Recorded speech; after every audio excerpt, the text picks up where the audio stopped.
I'd like to call this evening's meeting to order. This is the Chaska Human Rights Commission meeting for Thursday, September 23rd, 2021. Nate, will you please do the roll call? Yes, Commissioner Welvert. Here. Commissioner Haga. Here. Commissioner Hubbard. Here. Chair Carlson. Here. Absent tonight would be Sienna White, Commissioner Spreadberry, Commissioner Sanderson, Commissioner Hughes. And you will see a little bit on the agenda, I think 2 items down yet after it's adopted, that Commissioner Lisa White submitted her resignation just before this meeting. It was last week I received that, so she's not here for that reason. Okay. You've all been presented with an agenda. May I have a motion to adopt? So moved. Is there a second? Second. All those in favor signify by saying aye. Aye. Aye. Opposed? Ayes carry. Next item on our agenda is the resignation of Commissioner Lisa White. In your packet, you received a copy of her resignation letter. We very sadly said goodbye. Lisa has been a real driver of excitement at our River City Days functions and our MLK functions, and so we're very sad to see her go. But completely understand, and we'll look for a replacement that can help us for our future events. Yeah, and so with Lisa White's resignation, that would move Commissioner Dante Hughes into a voting role. And then we have the 2 alternate positions currently vacant. So then that, when we have, go out to solicit for applications, which the city does a regular process towards the end of every calendar year, and does the interviews in the January timeframe typically. Those would be the positions that would be open to be filled. Are they technically open now? They are technically open So now. if somebody applied now, could they go through an interview process, or would they have to wait until January? They could. Okay. Yep. Just think we might be lighter than that even, so. Yep. Yeah, so if you have people in mind or want to try and recruit, and someone does apply, the council could consider that application or applications and decide whether they want to make an appointment. Yep. Great. So our guests this evening are Julie Frick and Allison Strike from the Carver County Community Development Agency. And we've invited them to talk a little bit about affordable housing opportunities here in Chaska and throughout Carver County. So at this point, I would turn it over to you, Julie. Would you like me to read more of a bio about you? Oh, no, that's okay. Thank you very much for the opportunity to present to you what we're working on for housing in Carver County. It's a pleasure to be here. At this time, I'll have Allison come up. She's got a PowerPoint put together. Great. We love PowerPoints. Good evening, Commissioners. So I'm Allison Strike. I'm the Deputy Director at the CDA. So I'm just going to walk you through some current projects we're working on in Chaska and then throughout Greater Carver County. Okay. And Julie did print out a copy of the PowerPoint. If you wanted to take notes, feel free to interrupt me with questions. And I'll wait till everybody has their copy. So this first slide, you hear us, those of us in the affordable housing realm talk about percentages of, we often say AMI. I'm going to try not to talk in acronyms. So area median income. So this first slide just gives you an idea of what some of those percentages of area median incomes are for Carver County, just to get an idea of how low some of the incomes of the households are that we are trying to serve. And then I'm going to talk about some affordable housing development and also some affordable housing opportunities that the CDA is currently working on. So we have 2 projects right now simultaneously that are about to close in the same month. The first project is the transfer of 3 rural development properties. And those are located in, there's 2 properties in Watertown on adjacent parcels. Those are each 16 units. And then another building in Mayer that is 10 units.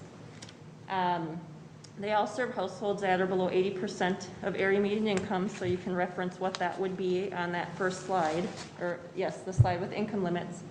But the average household income of the residents at our those 3 rural development properties and actually nationwide is generally around $17,000. So it's extremely low income households. It serves households at or below at 62 and older and or disabled. So either one's 62 and older or disabled. And then the 3 properties that we're going to be purchasing, they were all built in the early 80s, and there has not been any significant rehab to those. So we will be rehabbing the buildings to the tune of about $1.8 million. So everything from new kitchen countertops and sinks and appliances, bathroom vanities, flooring, painting, new windows, new unit doors, new closet doors, front entrance doors into the building, secured systems, adding cameras, and new common area painting, carpet, and then redoing and opening up some of the community space for the residents.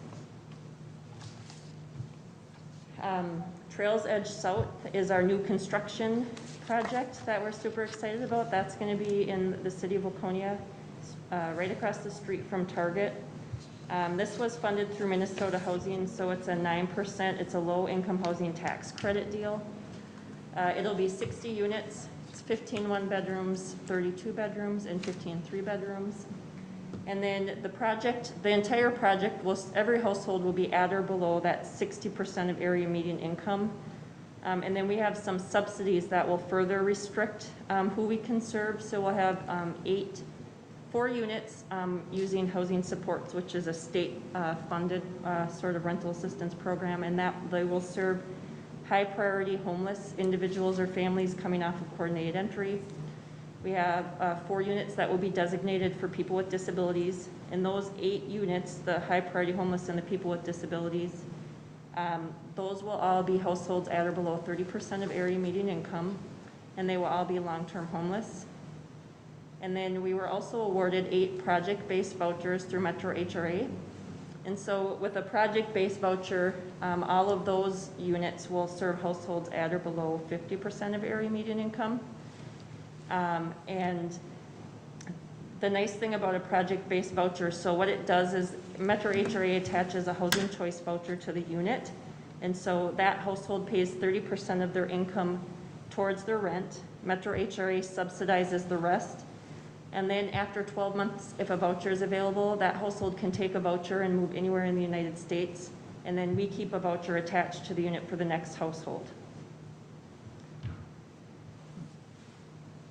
How long, sorry. Yeah. How long does the voucher last? Indefinitely. So the only way the voucher really goes away is you can be terminated from Metro, for a number of reasons, like you have to recertify every year, so maybe you don't comply with some of the rules, or when 30% of your adjusted monthly income is either higher than the rent or the payment standard. So at some point, if you earn enough income, you would not be eligible for it anymore.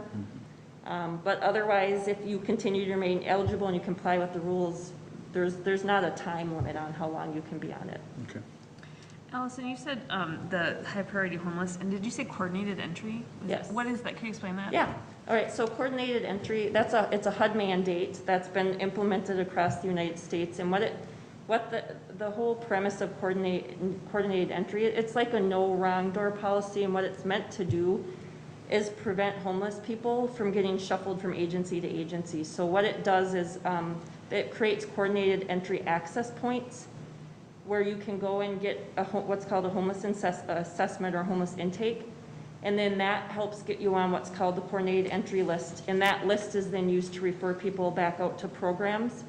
So in Carver County, our agency, the CDA, we're a coordinated entry access point for single adults and families. And then if you're familiar with Launch Ministry, they are the youth access point. And then additionally, the CAP agency is an access point. And then Carver County, there's some staff at the county that can do assessments as well.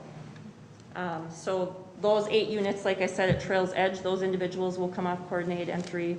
The CDA has 4 different rental assistance programs we administer, and all those programs take people off coordinated entry, so it's more meant to streamline again and prevent people from getting shuffled around who are already, you know, precariously housed and, you know, and not in great living situations, to help make it better for them. Thank you. Yeah. Question for you, just for us in general. Now, we're the Human Rights Commission for the City of Chaska. This development is located in Waconia. Are there any local preferences that would give Waconia residents priority over Chaska residents? There's not. Minnesota housing does not allow residency preferences. And I have one other question as far as the CAP agency is the service provider. I read with interest recently the Carver County Commissioners approved a recommendation to add his house as a service provider. And will that be automatically throughout all programs? So the CAP agency is a provider for what's called housing supports. And that's, again, it's a state-funded program. So the funding comes to the county, and then the county contracts with different providers.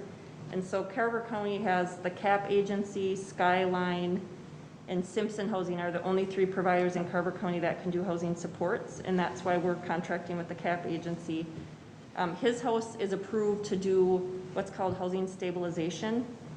And the CAP will be certified to do that, and the county is as well. And housing stabilization is a new program that's funded through DHS, the Department of Human Services. And it's meant to sort of couple with housing supports, but Martha just does housing stabilization, CAP does housing supports, and will do housing stabilization as well. Okay. Thank you. And there's just a rendering of Trails Edge. We're hoping to break ground in mid-October. How long will it take to build? We have a 12-month construction schedule, so hoping to, you know, open in mid-October. And I'm going to shift gears now from the affordable housing, the multifamily or rental, to affordable home ownership. So the CDA administers a community land trust program. Prior to the CDA administering it, it was the Chaska Community Land Trust Program, and the CDA took it over in long time ago, somewhere in the 2000s. And so with land trust, the land is taken out of the purchase price of the house to make it affordable to households at or below 80% of area median income. So the land cost comes out, the CDA gets funding to purchase the land sever the land, and we hold the land in a 99-year renewable ground lease. And so it makes the house more affordable, and that's how we can target lower income households. And then the household pays us a $25 per month ground lease fee. And then there's like an equity share when they go to sell the house. So we currently have 36 units of land trust. We have land trust in Chaska, Victoria, Waconia, Watertown, and we just got our first unit in Mayor and Cologne in, I don't know if that was this year or last year, I can't remember, 2020, I think. And so we have some additional funding we just received. So the Ernst House is in partnership with the City of Chaska. So we got funding to rehab the actual Ernst House, and that will be a 4-bedroom unit. And do you all know where the Ernst House is? Okay, so there. It's on Walnut. Yeah, it's on. And what's the cross street? Between 2nd and 3rd Street? Yeah. On Walnut. There's a home, it's a historic Chaska brick home that was moved there from Fireman's Park like 7 years ago or something like that. Yep. And it has sat vacant. It was moved there to preserve the historic home. And then the lot next to it is blank, or vacant. So that's the site that's being worked on. I don't know if that helps my description of that, but sorry. No, good question, good point. So again, we'll rehab the Ernst House, that'll be a 4-bedroom, and then we also, so we did 2 separate grants, and then the second grant will allow for 3 new construction townhomes to be built on that site as well. And again, land trust serves households at or below 80% of area median income. And then Habitat for Humanity. That is a partnership, or Habitat for Humanity, we closed on our first 2 units up by Shepherd of the Hill. If you've driven by there and seen some work going on, just within the last month on our first 2 units. So that we got funding to add in partnership with Habitat. There'll be a total of 8 units. It's 4 twin homes. Our current round of funding allows us to build 6 of the units. So first 2 closed, second 2 are in construction. I'm not sure of the timeline when they'll be done. And then we'll go back into Minnesota Housing in 2022 to get the funding to finish the last 2 units. So is the church being knocked down, or is it already knocked down? They have excess land. Okay. So Shepherd of the Hill is Just like on the corner of Engler and 41. So like if you turn on, no, Oh, not I was Engler, think- sorry. I'm sorry. I What's was the thinking road? of another church. I know Oh, where it's at. I live yeah. across the street. There's another church, it's something up on the hill or something. I don't remember. what Oh, it's yeah, called. no, Shepherd of the Yes. Hill is a little bit closer down on 41, yeah. And those are some photos we took of the inside of the house. These are all 4 bedrooms. And then the Ernst house will be a 4-bedroom, and the twin houses, or townhomes by Ernst will be 3. So a combination of 3 and 4 bedrooms. So pretty excited about this new partnership with Habitat. So Habitat got the funding for the construction. They're doing the mortgages, and then when they're ready to be sold, that's when we're bringing them into the land trust. And then we also got funding from Minnesota Housing in 2019 to do a countywide expansion, and that grant was how we got a unit in Mayer and Cologne. So we do have funding. Well, this says to add an additional 6 units, but with the cost of houses right now, I don't know that we'll be able to get 6. It's been a little bit tougher as the housing market's gotten so hot. And so what's nice about the countywide expansion is we can identify a buyer, and then we can help them purchase a house really anywhere in the county where they want to live. So they go out, we help them find a house, and then we can bring that into the land trust. And then we do own a tax forfeited lot in the city of Watertown that will also be future. And then West Creek Apartments, that's a development that got funded in 2020, the same year that we got all this funding. That will be the launch ministry project. Community Asset Foundation Group is the developer working on that. It'll be 18 units of supportive youth housing. And so the CDA is, we're going to be actually adding this property into our land trust. So this will be our first go at multifamily coming into our land trust. And then we're providing $10,000 annually to the project for 15 years to support that. And then just some future projects we're working on. So in Waconia, next to Trails Edge South, we own the adjacent parcel where we have plans to develop Trails Edge Senior, which will be 60 to 76 units of 55 and better housing. Carver Place Apartments in Carver Oaks Senior Residence. So if you're familiar with Carver Crossings in the city of Carver, we own the adjacent parcel to that. And so this would be one building separated by common living space. So it'd have 40 units of 55 and better and 63 units, I did that backwards, 60 units of multifamily and 43 of senior, connected by shared common space. Did I? No. And then they would all, depending on how they get funded, they would all still be considered affordable. And then we may be applying for some 811 units this year. Minnesota Housing got funded. 811 units serve households between the ages of 18 and 61 with a disability, and the rent is subsidized. So we have 5 of those up at Lake Grace and considering applying for more. And then we've been working this year with Southern Valley Alliance. They're the domestic violence provider that covers Scott and Carver County on trying to get some funding for housing for their clients.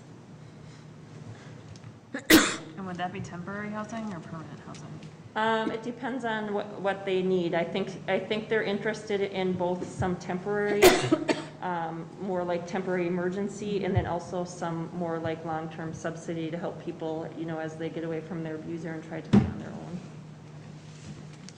own. And then a project that just opened last December that's in Chaska is Beyond New Beginnings. And that's on Walnut Street, right across the street from the Ernst House project. And so Beyond New Beginnings, this came out of the Southwest Intermediate District, their New Beginnings program that serves pregnant young or teen moms. So the Beyond New Beginnings makes the referrals.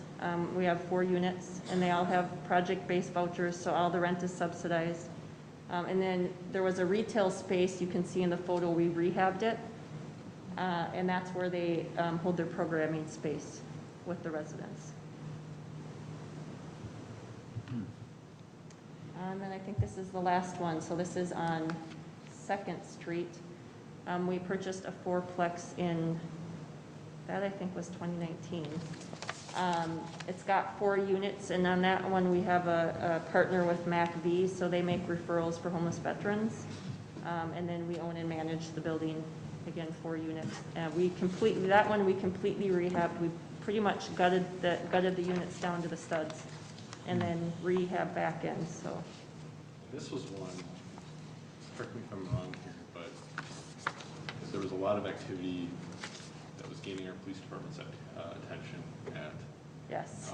prior to the CDA obtaining it. And if I remember correctly, I think there were some conversations between our police department and you all that sort of led to the partnership with MACV, acquiring the house and all of that. So it was really kind of an interesting story, and I'm not giving it justice, but I believe there was a raid literally the day we closed on one of the units. Yeah.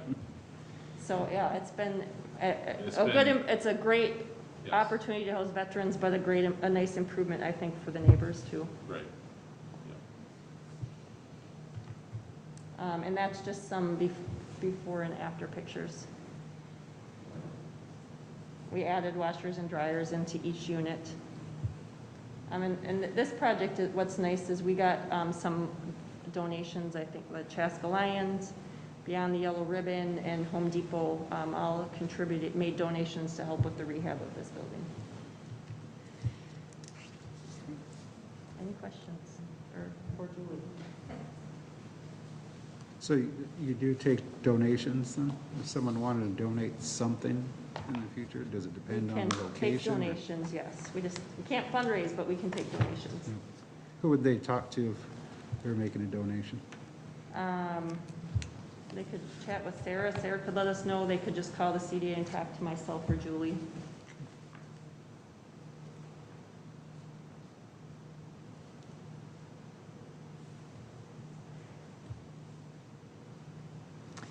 Could you talk a little bit about our school program, our partnership with both the Waconia School District and Independent School District 112?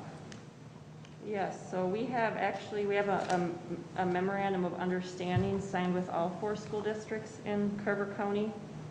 And then we have housing units in 3 of them. We don't in the Watertown School District, but we have a unit in Norwich Young America. We have 2 in Waconia, and I'm not sure where we are in this 8 maybe. I think we're up to 8 in District 112. So we purchased, they're all single-family homes or duplexes. And then we got project-based vouchers through Metro HRA, so they're all subsidized. And then we work with the schools. They make referrals for us when they come across homeless families. They're required under what's called McKinney-Vento to identify homeless students within the school district. So we came up with a process. Actually, David Brecht at 112 modified one of their McKinney-Vento forms that basically allows the school, when they identify somebody's homeless, to ask if they can just automatically make a referral to us, whether or not we have a unit. So we are in the process right now. We actually have 2 openings. We just got 3 referrals from District 112, and we're trying to fill 2 of our units in that district with those referrals. And then we also facilitate quarterly homeless meetings. We actually have one on Monday. With each school under McKinney-Vento is required to designate a homeless liaison, and generally they do something else, but so those homeless liaisons, we meet with them quarterly, all the youth providers, so like Launch Ministry, Hope House, Families Moving Forward, and then we meet with, and also somebody from Child Protection Services that the county attends, so just a variety of people, did I say Launch Ministry? Launch Ministry, yeah. So we all get together and just talk about maybe what some of the needs are and what's been going on, you know, whatever we can all assist each other with when it comes to supporting children in the school districts. And is that program, does that last more than a school year? Yes, there's no time limit on how long they can live in the units. Is that what you're asking? Yes. Yeah. That's great. Well, what do you think? Do we have any questions for our very exceptional professionals that lead the county? And I should disclose that I am chair of the Carver County Community Development Agency, so if there is some bias, I want to be transparent and say, yes, I do have some bias there, but any questions?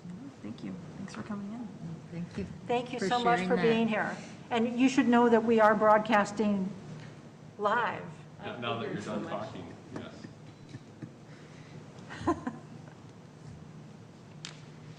Thank you very much for your time. Thank Thank you for coming. Thank you. Okay. Let's move on. We have minutes to approve from August 26th, I believe. Any changes, corrections, deletions needed?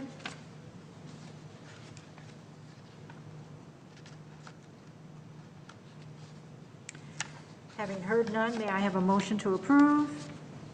I'll make a motion to approve. I'll second. Motion made and seconded. Any further questions or discussion? If not, all those in favor signify by saying aye. Aye. Opposed? Ayes carry. The treasurer's report, the ever-important treasurer's report. How do we stand, Nate? This month, the order was placed for the 250 fans. And the cost for that is approximately $665-ish. However, the invoice has not yet been received, and so it has not yet been paid, which is why it does not show up as a September expense, but I do think we can anticipate that in October. So the current balance is $1,290.66, although if you're going to be making any spending decisions tonight, you may want to subtract that $665 approximate amount as a measure. So. Great.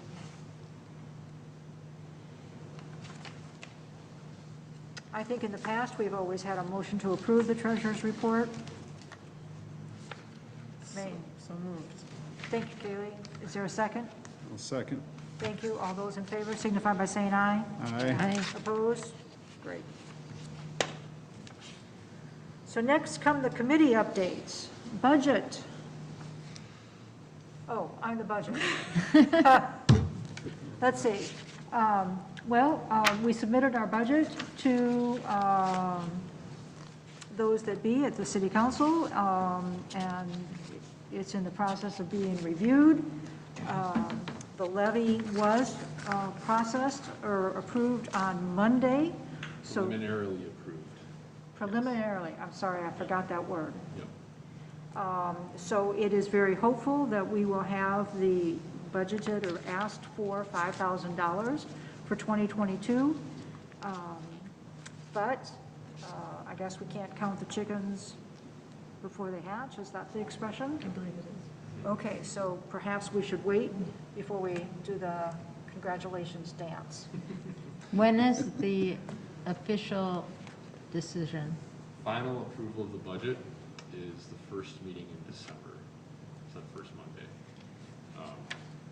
So this past Monday, council approved the preliminary levy, which, included, this request in that.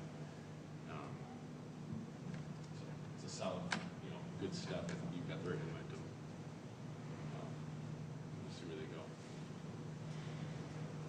Great. Which is probably important because the next thing we're going to talk about is River City Days. And Seth I don't know if he thumbed through the catalog or Denise perhaps, but came up with some recommendations regarding additional items for our swag at River City Days in 2022.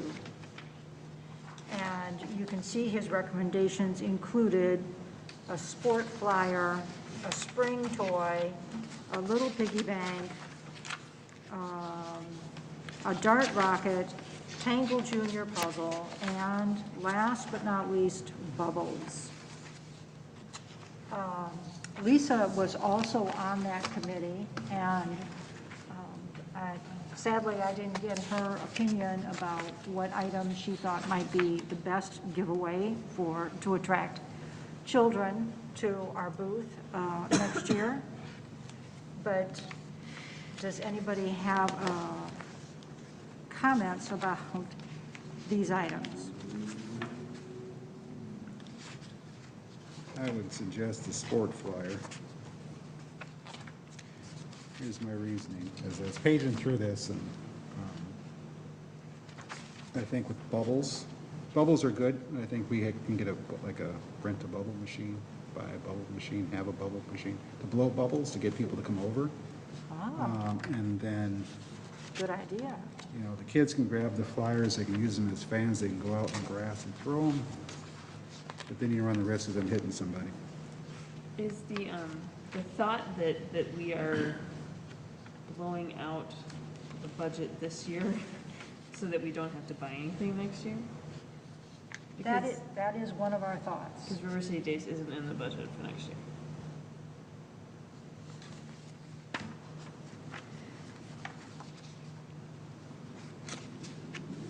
No, we did.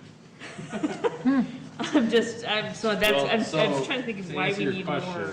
Yes, the thought is to stock up on giveaways since there's budget this year. I'm not sure Okay. about next year's budget and exactly. I'd have to remember what we did there. Is that the minutes that you saw there? Yeah, it's on Yeah, page 9. page 9 of 18.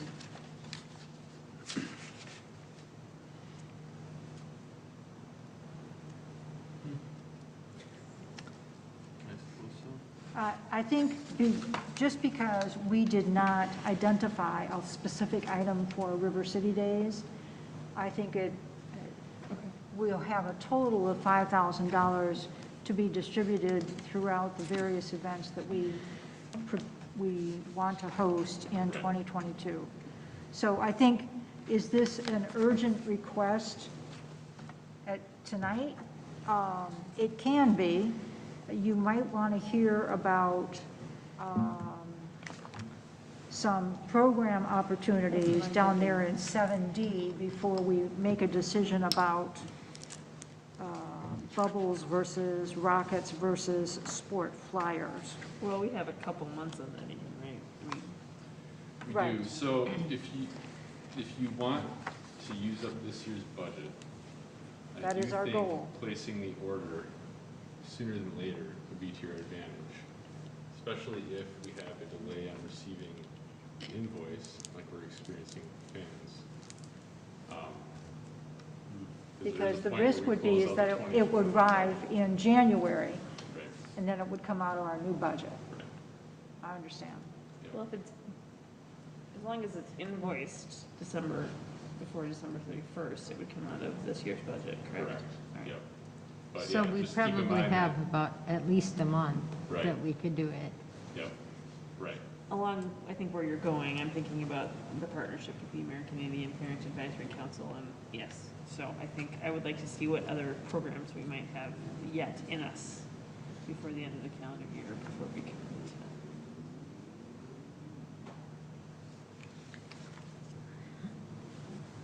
So I think that's a very reasonable thing, to postpone the decision and put it on next month's agenda for finalization, just because I think you'll be excited to know about a couple of items in the program department. An opportunity to partner, i.e. spend some money. So, if that's acceptable to all of you, Okay, That sounds good. great.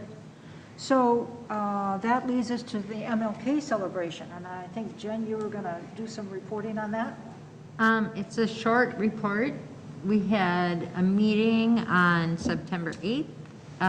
Commissioner Sienna White and I were there along with Kevin Wright and Nate. And we had a discussion and compared some pricing for different bakery items. Right now, we have some costs that were quoted to us from Red Bench. We've looked at El Paisano too, which we've used both of those in the past. We did find out that Dunn Brothers is willing to donate coffee again, so that won't be a cost. And then we're also checking on some costs at other area bakeries to see if there's other community businesses that would, like to be involved or, help support the MLK breakfast in some way. And then we also discussed that in the next couple of weeks, we'll begin to connect with the area schools and gauge interest with participation in either video messages or art projects, or see if they have other ideas of ways that they feel like they can participate. Our next meeting is October 12th. And that's about it from that meeting. Does the committee need contact information for music and/or school art departments? Do you need to have that in order to reach out to the schools?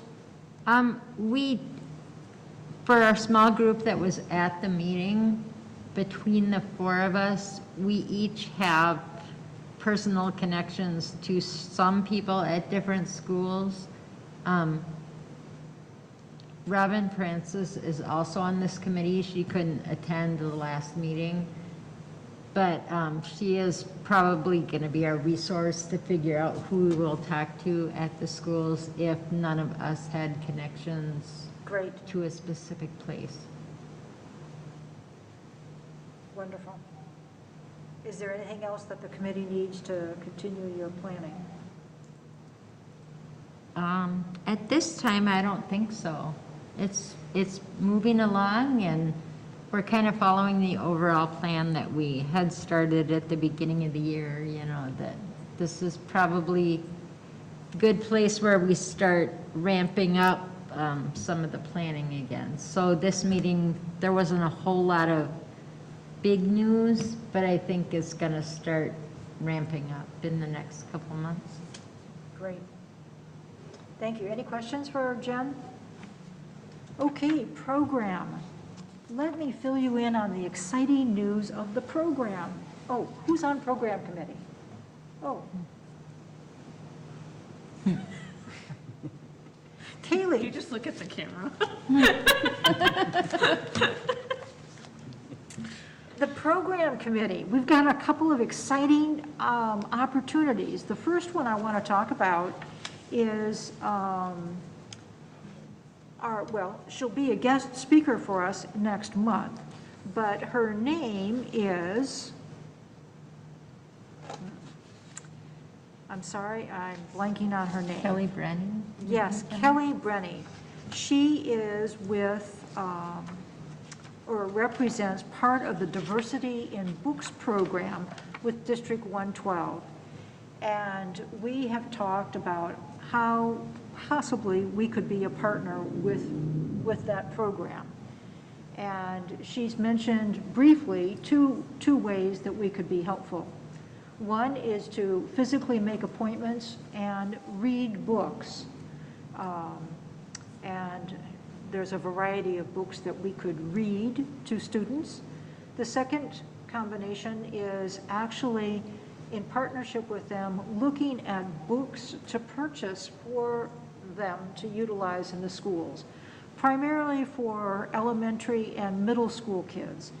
A recent donation from the ROAR organization gave them lots of little kids' books, but sadly, unfortunately, not enough for the middle school students that might be interested. So I'm looking forward to having her present next month and talk about how we can be partners with them. We didn't talk about funding dollars or any of that, but I think that that might be part of a proposal that she does bring to us for consideration. So that might be important, another reason to hold off on the bubbles / spinners, whatever, expense that we just previously talked about. The other exciting thing is, and sadly, I do not have confirmation of this, but I believe that next week, I will have an opportunity to meet with the American Indian Advocacy Parent Advisory Group. I can confirm, because I'm joining you. Oh, excellent. Tuesday evening. Oh, it's Tuesday evening. I haven't gotten any information. Great. So on Tuesday evening, Kaylee and I are going to be meeting with this group, talking a little bit about what the Human Rights Commission is currently or has done, what we hope to do with this particular group.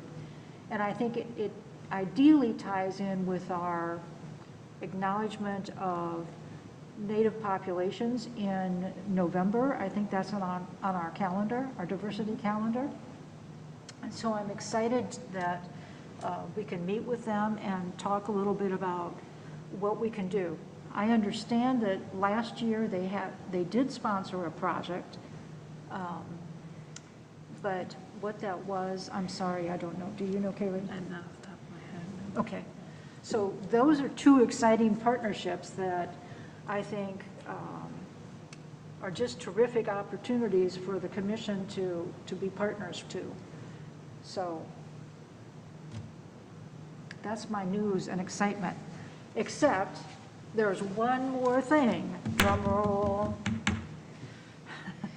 The Chaska Rotary Club has indicated that they will donate $250 towards our Green Card Voices program that we hope to do in 2022.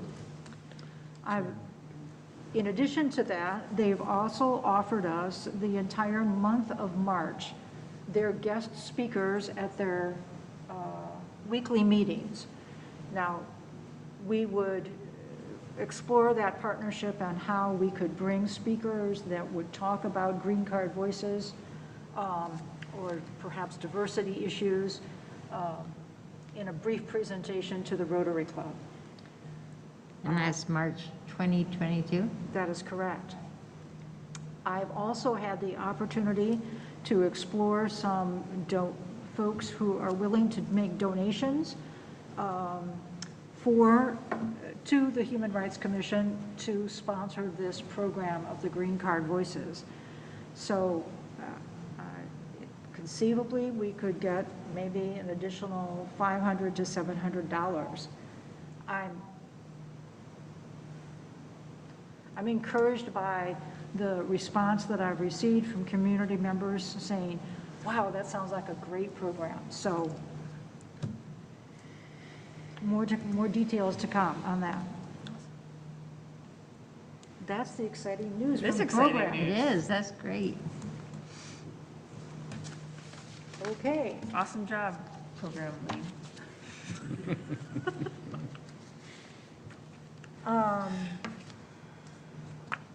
Empathetic response. Well, I think that Seth is the last man man standing. Number, yeah. And he isn't here tonight, so we probably don't have an update unless he sent anything to you, Nate. Webpage. I guess that's me again. I think, okay, webpage. Hannah and I met with Kevin Wright, and we were charged with looking at Human Rights Commission's web pages from either around the state or from anywhere in the United States. And so we forwarded those ideas to Kevin, and he is working on some changes that we hope to bring to the webpage. There were interesting observations about various commissions throughout the United States with regards to proclamations being included in the page, position statements being included on the page. All of them had a diversity calendar, which I'm really glad that we've added that to ours this year. So I think you'll continue to see improvements to the webpage. Is that something that we can do? Can we issue proclamations? I don't see why not. Or statements or resolutions, sure. Yeah. Last year, I think I forwarded to you, or maybe it was, no? I don't know, COVID has taken away some of that time frame. I believe, I think it was Eden Prairie made a proclamation about native-owned land within their city. It's a land acknowledgement, yes. A land acknowledgement, yeah. I think I sent that to you, Nate. So something like that, or certainly other proclamations or resolutions, I think would be a great idea. And Kaylee, I invite you to join the website committee. I serve at the pleasure of the chair. Actually, it's the city council, but who's? Sarah, I would speak a little bit about the land acknowledgement. Sure. We had previously, when you had sent the information before, Kaylee and I and Nate was there too. We met on Zoom with some folks from Eden Prairie who had gone through the process. There is a lot of research and a lot of commitment involved in order to make a really effective and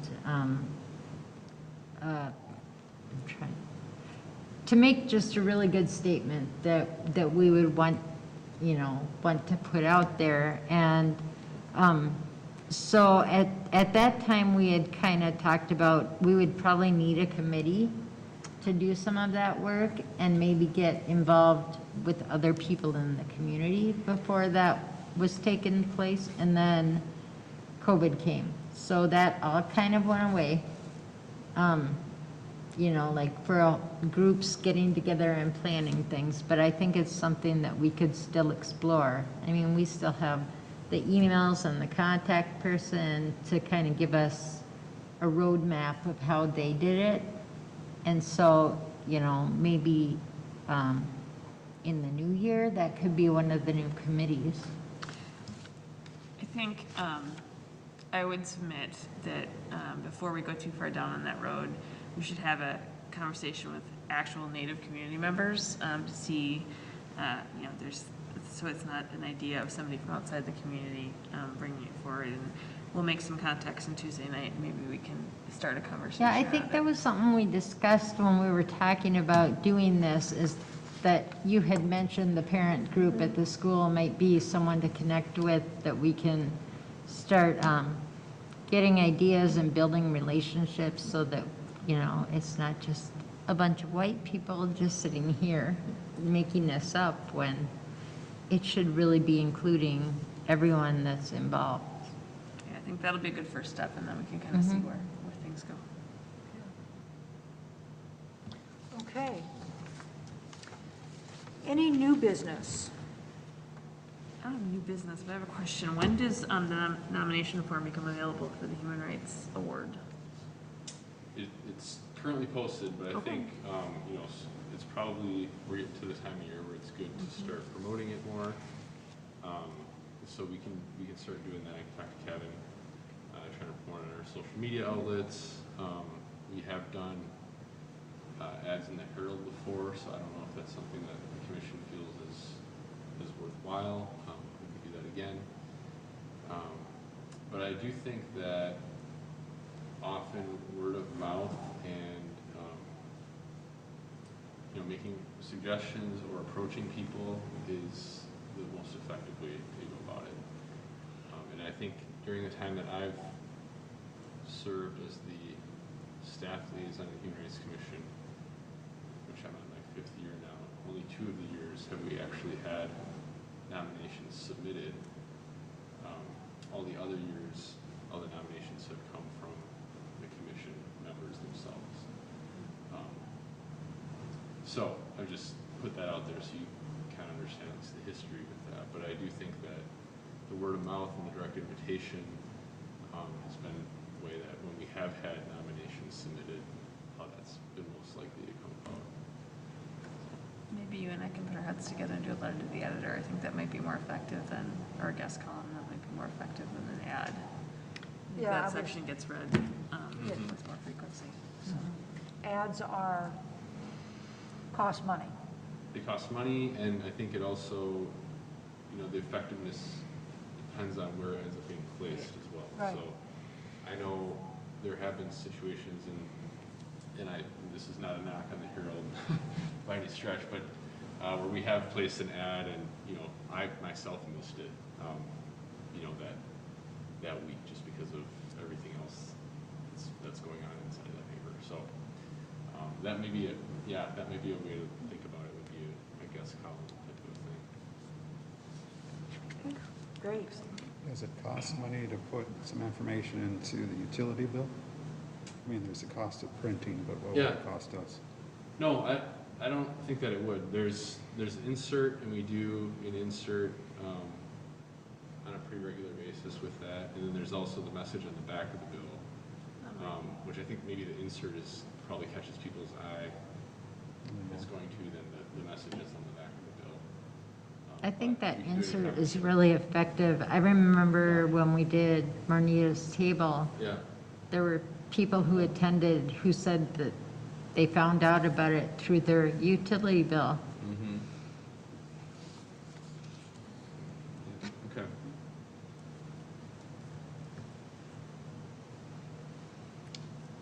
Particularly if it's not printed on white paper. Yes. Yep. Okay. I have one thing, I don't have a lot of information about it yet. Hopefully next month we'll have more. But just to mark your calendars or keep it in mind that November 13th is going to be the Shining the Light on Homelessness Sleep Out at Fireman's Park. And that is sponsored by His House Foundation and other area organizations. And it benefits His House Foundation Homeless Prevention Fund. You get to spend the night in the park and help raise funds for housing and support services, as well as spreading awareness about housing instability in our community. And they have some great speakers, and they have activities and games throughout the night, and then people spend the night in tents, and it's all for a good cause. Hopefully I'll have more information next month about like how you can sign up and stuff, but you can always contact His House Foundation also if you have specific questions. Is that on, what was the date of that? November 13th. November.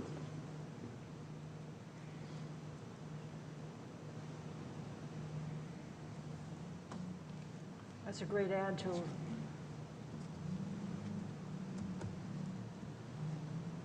our calendars. Anything else that we need to talk about this evening?